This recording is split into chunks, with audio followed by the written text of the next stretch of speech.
So Epictetus never wrote anything down. He just gave lectures. And his student, Arian, who attended his lectures, wrote notes. And in these notes, he tried to capture what he thought Epictetus's greatest bits of wisdom were. And so we have this. This survives to us. It's called the Enchiridion. And it's just a collection of notes and thoughts and sayings from Epictetus. And one of my favorites is chapter 8 in the Enchiridion. And he says, "Don't hope that events will turn out the way you want. Welcome events in whichever way they happen. This is the path to peace." It's eerily similar to the Serenity Prayer, right? God, grant me the wisdom to know what is in my control and what is outside of my control, and the courage to change the things I can and the wisdom to know about the things that I can't, right? That's what we're trying to do here in Stoicism, is to do what Epictetus says elsewhere in his discourses, to distinguish the things that are up to us and the things that are not up to us. And he's basically saying here, the stuff that's not up to us, don't have an opinion about. If you do have an opinion about it, have that opinion be that it's exactly the way you want it to be and that you're going to go along with it. Hey, it's Ryan Holiday. Thank you so much for supporting Daily Stoic. It means a lot, and it helps us when you like and subscribe and comment on our videos. When you follow us on social media, we're at Daily Stoic on pretty much every platform. You can also check out dailystoic.com/store. That's how we keep these videos high quality and ad-free. If you want to support us, buy one of our awesome philosophically inspired products. Thank you for all the support. Yeah. Now, you also talk about envy and jealousy in the book and how harmful that can be. Yes, you envy. You're harmful.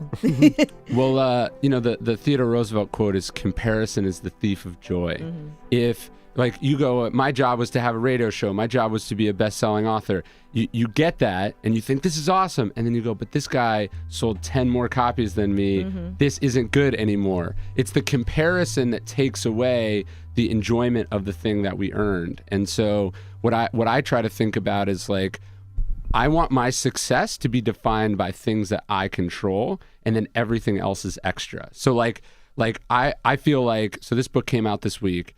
I feel like I'm not perfect, and I don't think anyone is. I do care about the results, but I feel like I already took 90% of my winnings off the table before release day. Because I know I put all the work in. I know I said what I wanted to say.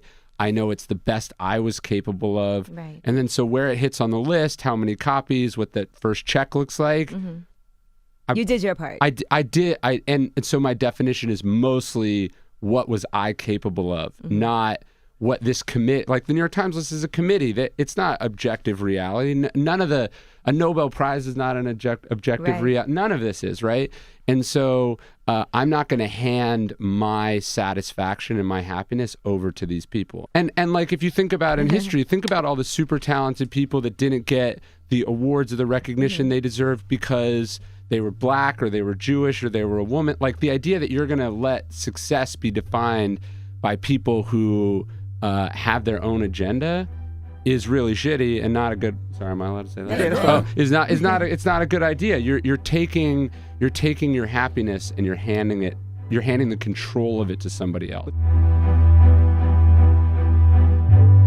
And this leads into this critical concept in Stoicism, this idea that we see those obstacles, those things that happen, the things that we didn't want to happen, that we didn't think should happen, that were unfair. We control how we respond to them, and we can actually use them to be better, right? So Marcus Aurelius, one of his most famous meditations, he writes this book. We have his journal, right? The journal of the most powerful man in the world, writing to himself about how to be better. And he says, look, my actions can be impeded, but no one can impede my ability to change my mind, to focus, to adapt, to overcome, right? He says, the impediment to every action advances action. What stands in the way becomes the way.